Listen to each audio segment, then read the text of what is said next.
Madam President, distinguished members of the court, good morning. It's a privilege to appear before you today on behalf of the Republic of Armenia. As the Honorable Agent just said, we come before you today to request your urgent intervention to end an ongoing humanitarian catastrophe. Since 12 December last year, the ethnic Armenian population of Nagorno-Karabakh has been almost entirely cut off from the outside world. They have been, and they continue to be, deprived of access to food, medicine, and all the other necessities of life. Without swift action by the court, their lives are in danger. My intervention this morning will focus on facts justifying Armenia's request for provisional measures. It'll be divided into three parts. First, I will describe the essential facts of the blockade and the context in which it is occurring. Second, I will discuss the dire humanitarian consequences that Azerbaijan's actions are having. Third, I will address Azerbaijan's excuses about why it is not responsible for the situation and show why none of them is credible. So, to the blockade and the relevant context. The court will recall that tens of thousands of ethnic Armenians were forcibly displaced from territories conquered by Azerbaijan during the 44-day war in 2020. Not a single person has been able to return to their home. When the war ended, the Russian Federation sent peacekeepers to the region to, and these are the words of the Federation Council decree authorizing the deployment, quote, prevent the mass death of the civilian population of Nagorno-Karabakh, end quote. Even so, Azerbaijan has been doing its best to make the lives of the remaining ethnic Armenians in the region intolerable. It has attacked Armenian villages in violation of the ceasefire agreement. It has forcibly displaced residents, including all Armenians from the villages of Parukh, Berdzor, Agavno, and Sus. It has intimidated and killed Armenians who just happen to be going about their lives near its armed forces. And it has repeatedly cut off access to gas, mobile communications, and internet. Azerbaijan has always been blunt about its objective. Speaking at the opening of a new residential complex for veterans and their families in Baku in May 2022, for instance, President Aliyev said, and I quote, "Our primary duty was to expel the Armenians from our lands," end quote. And this is a man, you will recall, who was fond of calling Armenians dogs, vandals, savages, and barbarians. Even more chilling is the postage stamp issued in late 2020 by Azerbaijan's state-owned stamp company. It is on the screen now. We showed this to you during the previous hearing on provisional measures. You see the image at the top.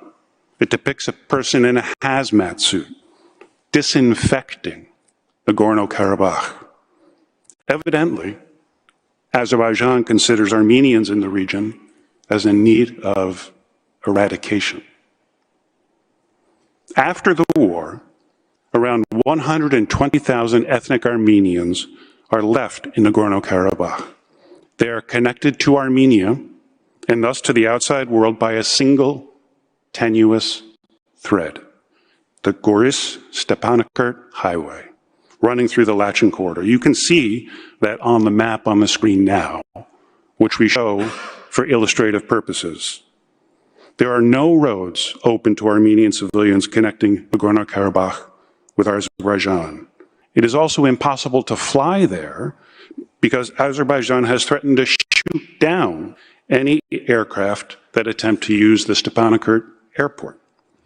The highway is thus the only means of transporting anything and anyone into and out of Nagorno-Karabakh. Under the trilateral statement brokered by the Russian Federation that ended the 2020 war, Azerbaijan is specifically required to, quote, guarantee safe movement of civilians, vehicles, and cargo in both directions along the Lachin corridor. Before the blockade, Nagorno-Karabakh imported some 400 tons of essential goods every day. Likewise, residents needing medical treatment elsewhere or wishing to travel outside Nagorno-Karabakh for any reason had to take this road. Then, 50 days ago, on the morning of 12 December, a group of Azerbaijanis dressed in civilian clothes and claiming to be, quote, eco-activists occupied a segment of the Gorist-Stepanakert highway near the city of Shushi, which has been under the control of Azerbaijan since the end of the Second Nagorno-Karabakh War. These ostensible activists claim to be protesting allegedly harmful mining activities in Nagorno-Karabakh and prevented vehicles from passing. It was a poor cover story from the very beginning. Nobody really believes the protesters are genuinely concerned about the environment in Nagorno-Karabakh. One real Azerbaijani environmental activist posted on Facebook the very day the blockade started that, quote, it is clear as the sky that the protest of the, quote, environmental activists in Karabakh is a made-up story. Until today, I have not seen a single person there caring at all about environmental issues. These guys are just executives of a custom-tailored spectacle. An independent Azerbaijani news source interviewed a number of the protesters. Only a tiny fraction represented environmental organizations. In point of fact, many represent NGOs funded either by the Azerbaijani government or the Haydar Aliyev Foundation. Social media also abounds with photos of so-called protesters wearing military uniforms.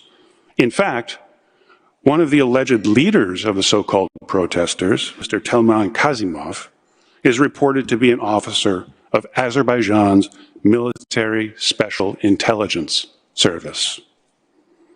The wholly fictitious nature of the protesters' environmental concerns is also shown by other facts.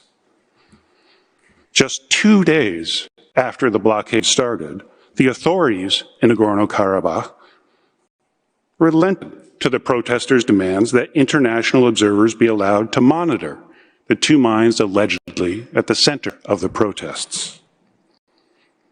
They adopted a resolution specifically authorizing Russian and Azerbaijani observers. Azerbaijan did not accept. And a couple of weeks later, the authorities ceased mining operations in the two mines altogether. The blockade continues nevertheless, with no end in sight. Azerbaijanis also have far worse environmental problems, much closer to home to worry about. Oil and gas exploitation in the country has had devastating environmental consequences, including in the Caspian Sea.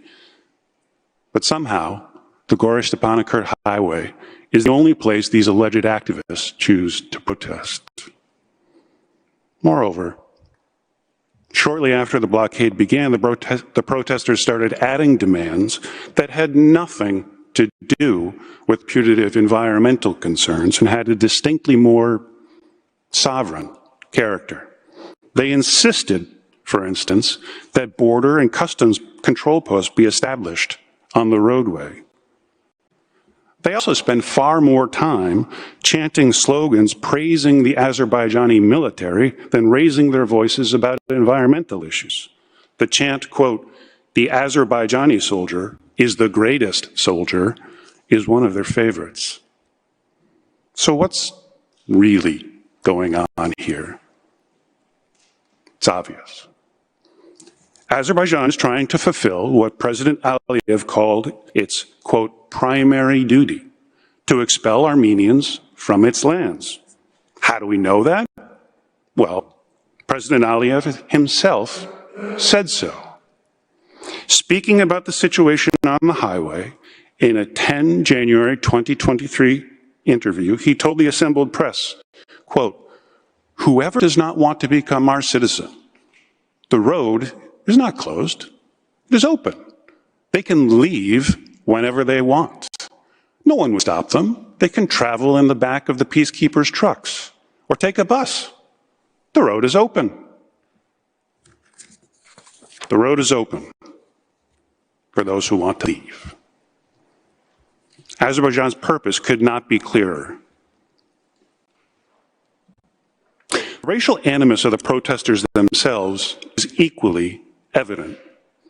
There are numerous photos and videos on social media of protesters displaying the hand gesture of the notorious pan-Turkic ultranational group, the Grey Wolves, which is widely condemned for anti-Armenian violence and hate speech.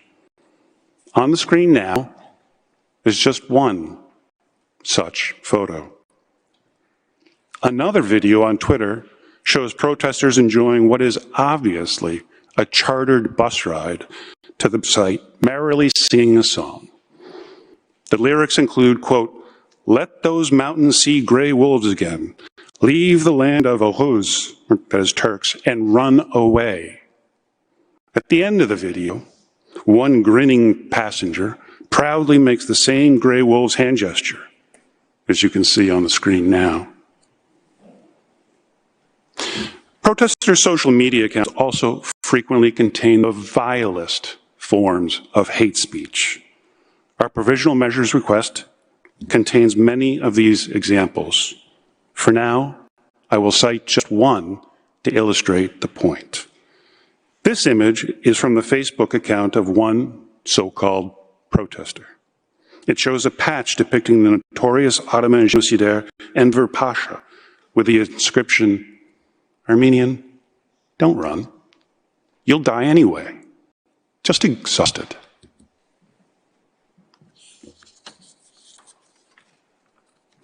The steps Azerbaijan has taken to expel Armenians from their homeland are not limited to blockading the Gorys-Stepanakert highway. It is making their lives intolerable in other ways, too. It has cut the supply of natural gas, essential to heat homes and businesses, during the coldest months of the year.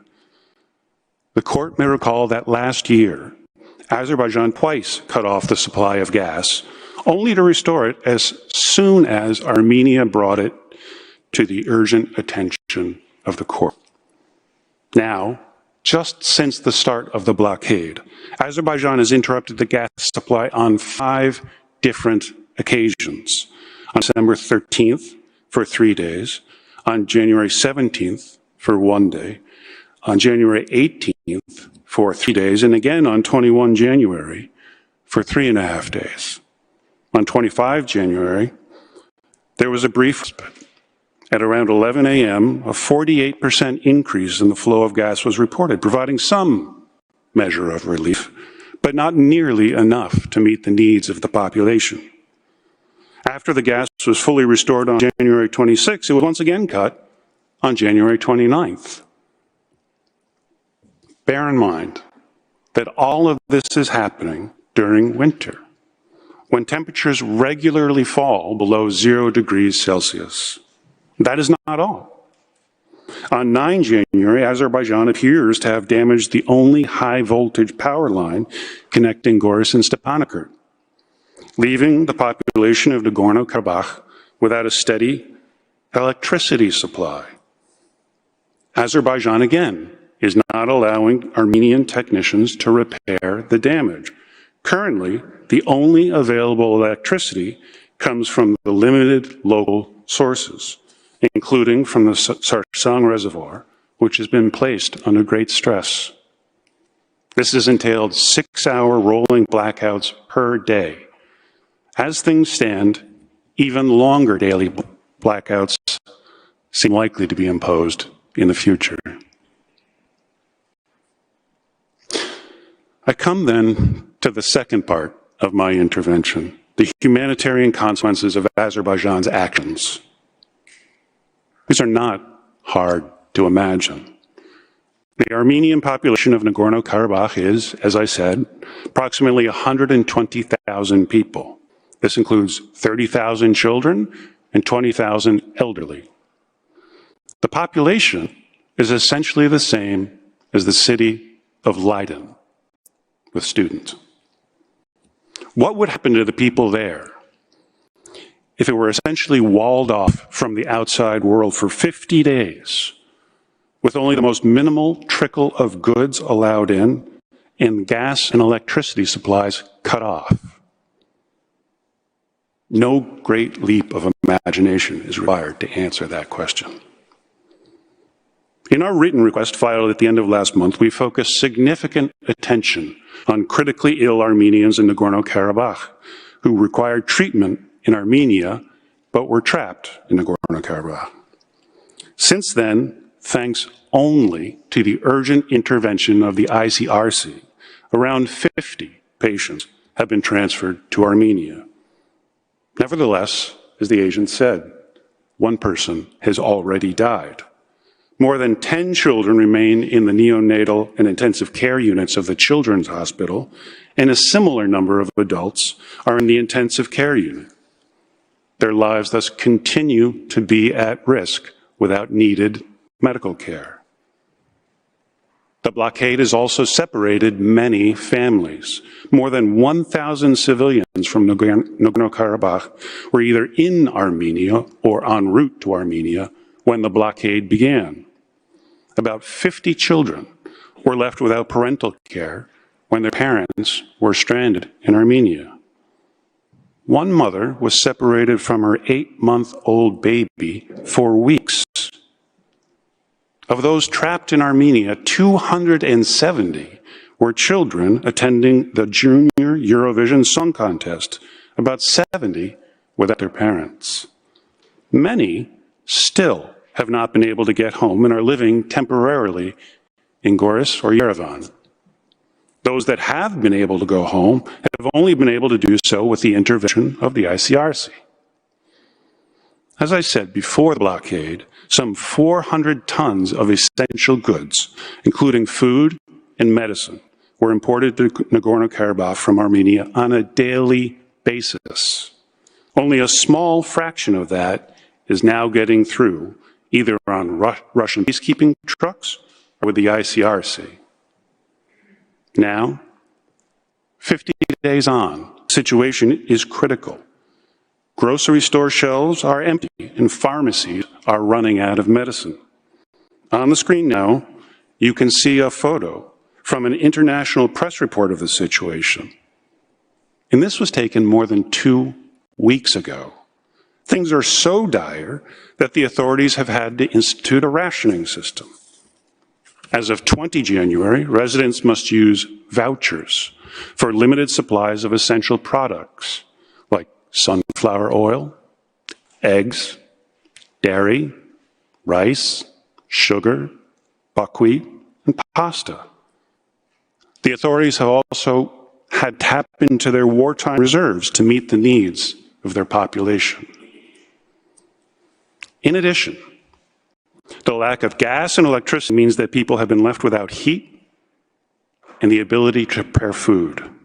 It has also impacted health care, with many urgent treatments, planned surgeries, laboratory tests, and physical examinations having to be canceled or postponed.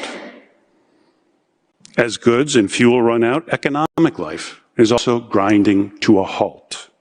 As of 20 January, hundreds of businesses are closed and thousands of people are out of work. And all 117 schools in the region have been closed since 20 January. In light of the unfolding humanitarian catastrophe, calls for Azerbaijan to lift the blockade have come from all across the international community. By way of example only, on 19 January, the European Parliament overwhelmingly passed a resolution expressly taking note of the danger the people of Nagorno-Karabakh are facing in calling on Azerbaijan to end the blockade. Specifically, the resolution states, among other things, quote, "The blockade has led to a severe humanitarian crisis, significantly affecting the most vulnerable populations.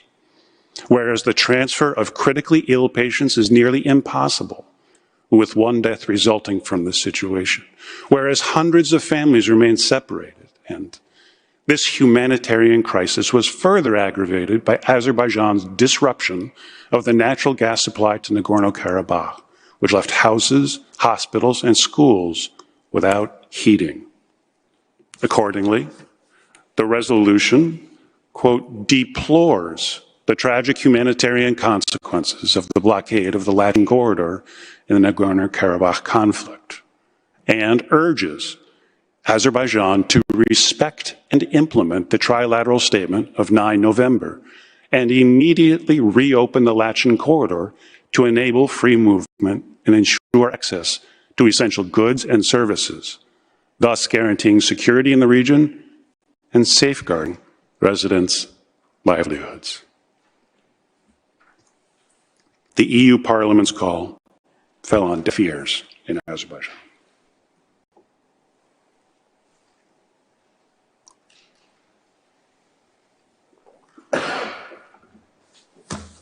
That brings me, Madam President, to the last part of my presentation this morning.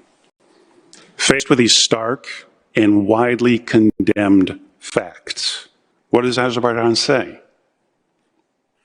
Not much, actually.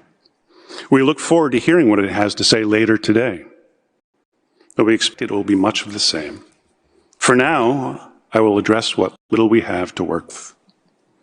I will start with what it has said to this court. In its first letter to the court dated 3 January, Azerbaijan presented what it called its initial response and promised to provide more information later. Azerbaijan first asserted the road, quote, is controlled by Russian Federation peacekeepers in application of the trilateral statement, not Azerbaijan. This assertion, of course, entirely overlooks the fact that in paragraph 6 of the trilateral statement, Azerbaijan specifically undertook to, quote, guarantee safe movement of citizens, vehicles, and cargo in both directions along the Latin corridor. Azerbaijan's assertion also overlooks the fact that the alleged protesters are its own citizens, who can only be there because it was only recently conquered by Azerbaijan with the express permission of the government. Indeed, Azerbaijan's own evidence proves the point. Annex 14 to its letter, submitted last Tuesday, is a collection of NGO requests for authorization from the office of the president to protest at the site. Having given the protesters permission to be where they are, President Aliyev can just as easily take it away. Azerbaijan next claimed that, quote, protesters are not blocking the road and that the Russian Federation peacekeepers are allowing the passage of residents, essential medical services, and humanitarian supplies on the Latin road. Orwell's line about rejecting the evidence of your eyes and ears seems apposite here. Literally no one in the world outside of Azerbaijan actually believes the protesters are not blocking the road. On 13 December, the Russian peacekeepers reported that, quote, on 12 December, the Azerbaijani side blocked the Stepanakert-Gorsk road. On the screen now is another picture taken from the site. If this is not blocking the road, I don't know what it is. Nor does anyone believe that vehicles are getting through freely.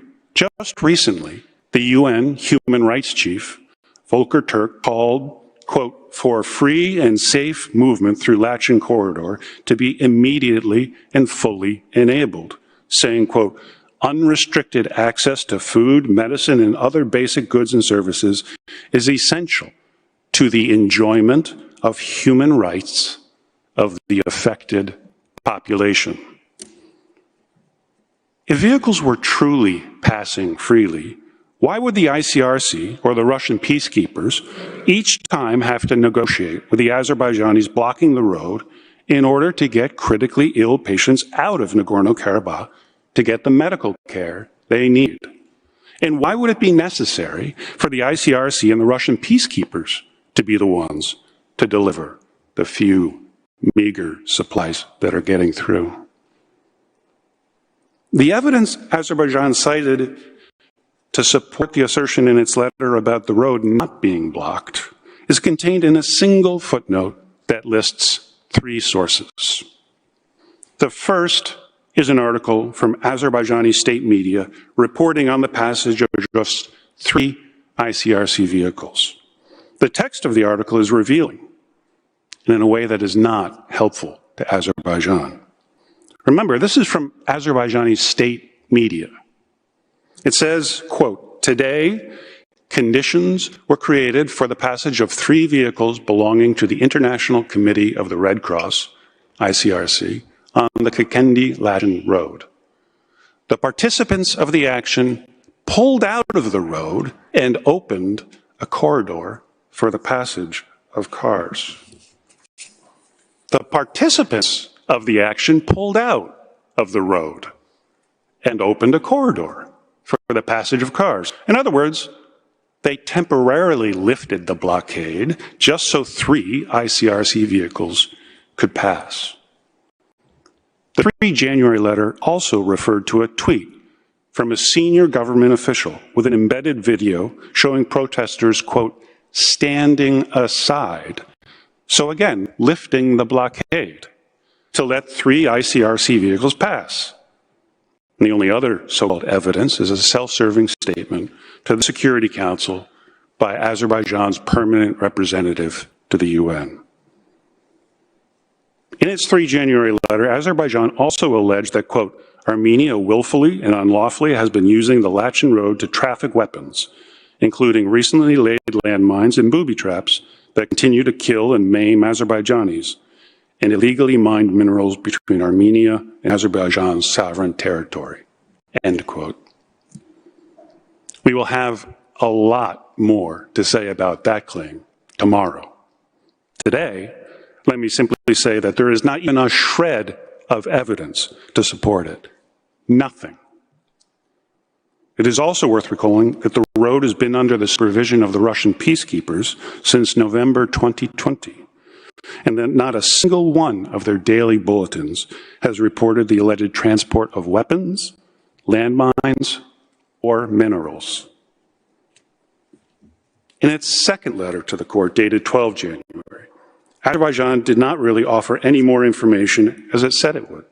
It does little more than repeat the contents of its first letter, saying that, quote, "The Lachen Road is controlled by Russian peacekeepers, and Azerbaijan does not exercise control over who is using the road in either direction," and that, quote, "Vehicles continue to pass next to the protest site unimpeded," end quote. As I have largely dealt with these assertions, I will not repeat myself. I just note that whereas its first letter contained only a single evidentiary footnote about the passage of vehicles, its second letter contains 8. Still, they add nothing. The 8 footnotes are all references to Azerbaijani state media reports, all of which mention only Russian peacekeeping or ICRC vehicles passing the site after negotiation with the Azerbaijanis. I'm sure we'll hear more of the same this afternoon. But the point is, these special exceptions for outside parties with special responsibilities only serve to prove the rule that the road is not open as usual. Outside the court, Azerbaijan has sometimes tried a different approach, claiming the protests are a simple manifestation of its people's right to protest.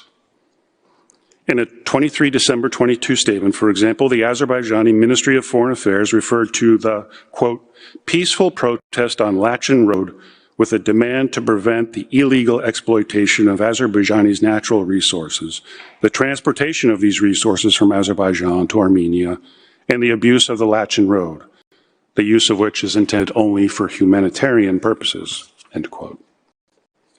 There are a number of problems with this pretense.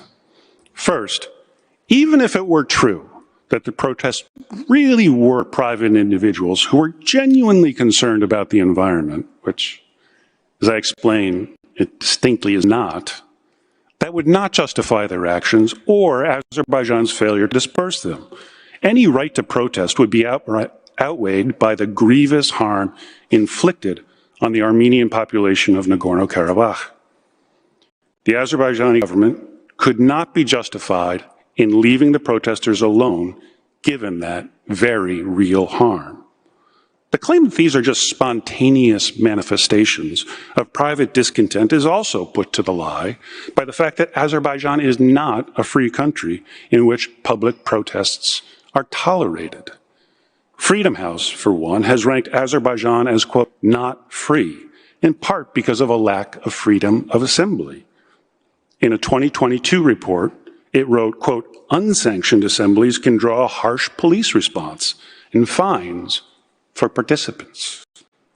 This assembly, in contrast, is plainly sanctioned, indeed staged, by the government. Azerbaijan's excuses regarding the interruptions of gas and electricity are equally unconvincing, indeed entirely contradictory. According to documents Azerbaijan submitted last Tuesday, on 15 December, the Azerbaijani Minister of Foreign Affairs claimed that Azerbaijan had no control over the gas supply, saying, quote, the gas supply in the said areas is carried out by Armenia, and those areas are not integrated into the supply system of our country, end quote. Only 4 days later, on 19 December 2022, in a letter from the permanent representative of Azerbaijan to the UN, Azerbaijan tried a different excuse for the disruptions, blaming, quote, technical reasons, including bad weather conditions currently observed in certain mountainous regions of Azerbaijan, end quote. It then said, due to immediate steps taken by Azerbaijani authorities, technical problems have now been fixed, and as of now, gas supply in the area is resumed, end quote. It said much the same thing in a letter to the court last year about earlier disruptions, writing that, quote, employees of Azerigas worked on site to restore service, which was fully restored by 28 March, end quote. So does Azerbaijan have control over the gas supply, or doesn't it? Azerbaijan can't seem to get its story straight. In truth, there really can be no doubt that Azerbaijan does have full control over the gas supply. How do we know? President Aliyev himself said so. Speaking in the aftermath of gas disruptions in the spring of 2022, President Aliyev boasted, if we didn't want to, we wouldn't restore the gas supply. Who can tell us anything? Did we owe them to restore it? No. At the end of the day, the reality of what is happening is painfully simple and brutally clear. The ethnic Armenians of Nagorno-Karabakh are under siege. For those who choose to stay, their only access to the outside world is blocked. Everything else they need to continue living where they have for millennia is rationed or gone already. This includes food, medicine, heat, and electricity. The cover story Azerbaijan came up with to mask its actions is pure fiction. The alleged eco-activists conducting a blockade are nothing of the sort. They have no genuine environmental pedigree and are a mixture of government-funded private citizens and government and military personnel, all united by a deep, long-taught hatred of Armenians. They are there with the government's support and approval to advance the government's agenda, to make life unbearable for the ethnic Armenians in Nagorno-Karabakh. The government of Azerbaijan could put an end to the blockade before I finish this speech, if it wanted to. but it has no interest in doing so. An order of the court is therefore required as a matter of urgency. Thank you, Madam President. Distinguished members of the court, may I ask that you invite Professor Sicilianos to the podium.